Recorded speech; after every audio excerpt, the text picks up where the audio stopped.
بسم اللہ الرحمن الرحیم۔ السلام علیکم ناظرین گرامی، دراصل ہم سب رزق میں وسعت اور برکت کی خواہش تو رکھتے ہیں، مگر قرآن و حدیث کی روشنی میں رزق کی وسعت و برکت کے اسباب سے ناواقف ہیں۔ صرف دنیاوی جد و جہد، محنت اور کوشش پر انحصار کر لیتے ہیں، جو کہ ناکافی ہے۔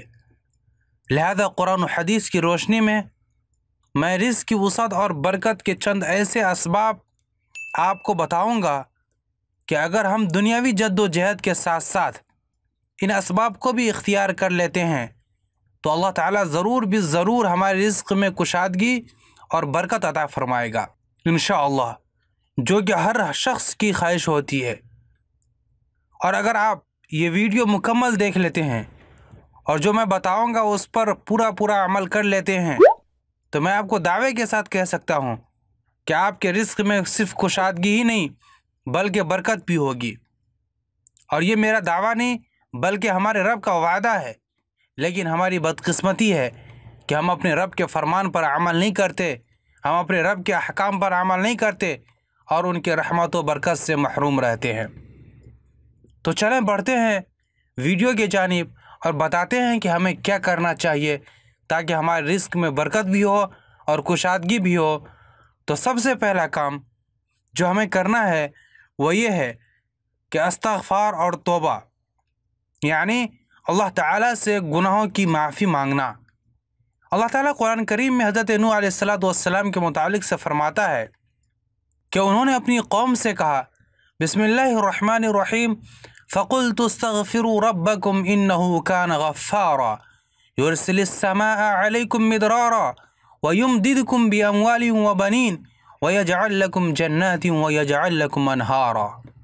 ترجمہ، میں نے کہا اپنے پروردگار سے گناہوں کی معافی طلب کرو، بے شک وہ بڑا بخشنے والا ہے، آسمان سے تم پر موسلا دھار بارش برسائے گا اور تمہارے مالوں اور اولادوں میں اضافہ کرے گا اور تمہارے لیے باغ اور نہریں بنائے گا۔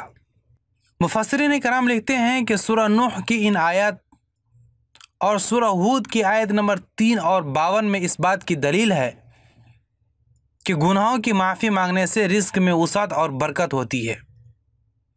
اور رسول اللہ صلی اللہ علیہ وسلم نے فرمایا، جس نے کثرت سے اللہ تعالیٰ سے اپنے گناہوں کی معافی طلب کی، اللہ تعالیٰ اس کو ہر غم سے نجات دیں گے، ہر مشکل سے نکال دیں گے اور اس کو وہاں سے رزق مہیا فرمائیں گے جہاں سے اس کا وہم و گمان بھی نہ ہوگا۔ ناظرین گرامی، دوسرا کام جو ہمیں کرنا ہے وہ ہے تقوی، یعنی اللہ تعالیٰ سے ڈرتے ہوئے زندگی گزارنا۔ اللہ تعالیٰ فرماتا ہے، بسم اللہ الرحمن الرحیم، وَمَنْ يَتَّقِ اللَّهَ يَجْعَلْ لَهُ مَخْرَجًا وَيَرْزُقْهُ مِنْ حَيْثُ لَا يَحْتَسِبُ۔ ترجمہ ہے، اور جو کوئی اللہ تعالیٰ سے ڈرتا ہے وہ اس کے لیے ہر مشکل سے نکلنے کی راہ بنا دیتا ہے اور اس کو وہاں سے روزی دیتا ہے جہاں سے اس کو گمان بھی نہیں ہوتا۔ ناظرین گرامی، تیسرا کام جو ہمیں کرنا ہے وہ ہے اللہ تعالیٰ پر بھروسہ، توکل۔ اللہ تعالیٰ قرآن کریم میں ارشاد فرماتا ہے، بسم اللہ الرحمن الرحیم، وَمَنْ يَتَوَكَّلْ عَلَى اللَّهِ فَهُوَ حَسْبُهُ، اور جو کوئی اللہ تعالیٰ پر بھروسہ رکھے وہ اس کو کافی ہے۔ اور رسول اللہ صلی اللہ علیہ وسلم نے ارشاد فرمایا، اگر تم اللہ تعالیٰ پر اس طرح بھروسہ کرو جیسا کہ اس پر بھروسہ کرنے کا حق ہے تو تمہیں اس طرح رزق دیا جائے گا جس طرح پرندوں کو رزق دیا جاتا ہے کہ پرندہ صبح خالی پیٹ نکلتا ہے اور شام کو پیٹ بھر کر واپس پلٹتا ہے۔ ناظرین گرامی، یاد رکھیں کہ حصول رزق کے لیے کوشش اور محنت کرنا توکل کے خلاف ہرگز نہیں ہے، جیسا کہ ابھی میں نے بتایا کہ پرندوں کو بھی حصول رزق کے لیے گھونسلے سے نکلنا پڑتا ہے۔ ناظرین گرامی، چوتھا کام جو ہمیں کرنا ہے وہ ہے اللہ تعالیٰ کی عبادت کے لیے اپنے آپ کو فارغ کرنا۔ اس سے مراد یہ نہیں کہ ہم دن رات مسجد میں بیٹھے رہیں اور حصول رزق کے لیے کوئی کوشش نہ کریں، بلکہ اس کا مطلب یہ ہے کہ ہم اللہ تعالیٰ کے احکامات کو بجا لاتے ہوئے زندگی گزاریں۔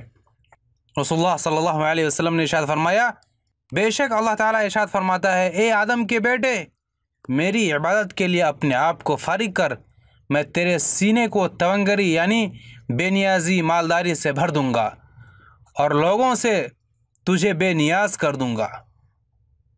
ناظرین گرامی، پانچواں کام جو ہمیں کرنا ہے وہ ہے صلہ رحمی، یعنی رشتہ داروں کے ساتھ اچھا سلوک کرنا۔ رسول اللہ صلی اللہ علیہ وسلم نے ارشاد فرمایا، بخاری شریف کی حدیث ہے، جو شخص اپنے رزق میں کشادگی چاہے اسے چاہیے کہ وہ صلہ رحمی کرے۔ صلہ رحمی سے رزق میں وسعت اور کشادگی ہوتی ہے۔ ناظرین گرامی، چھٹا اور آخری کام جو ہمیں کرنا ہے وہ ہے اللہ تعالیٰ کی راہ میں خرچ کرنا۔ اللہ تعالیٰ قرآن کریم میں فرماتا ہے، بسم اللہ الرحمن الرحیم، وَمَا أَنفَقْتُم مِّن شَيْءٍ فَهُوَ يُخْلِفُهُ وَهُوَ خَيْرُ الرَّازِقِينَ، اور تم لوگ اللہ کی راہ میں جو خرچ کرو وہ اس کا بدلہ دے گا اور وہ بہترین رزق دینے والا ہے۔ ناظرین گرامی، احادیث کی روشنی میں علماء کرام نے فرمایا ہے کہ اللہ تعالیٰ کی راہ میں خرچ کرنے کا بدلہ دنیا اور آخرت دونوں جہاں میں ملے گا۔ دنیا میں بدلہ مختلف شکلوں میں ملے گا، جس میں سے ایک شکل رزق کی کشادگی بھی ہے۔ رسول اللہ صلی اللہ علیہ وسلم نے ارشاد فرمایا، مسلم شریف کی حدیث ہے، اللہ تعالیٰ نے ارشاد فرمایا، اے آدم کی اولاد، تو خرچ کر، میں تجھ پر خرچ کروں گا۔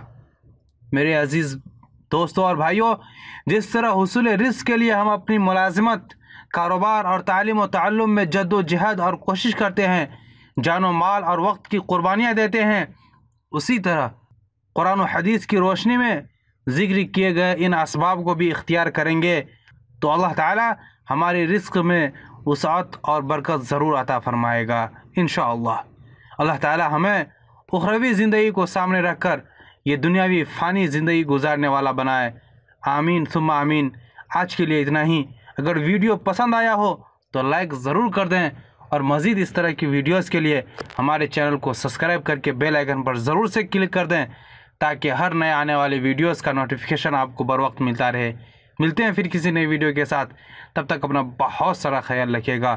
فی امان اللہ۔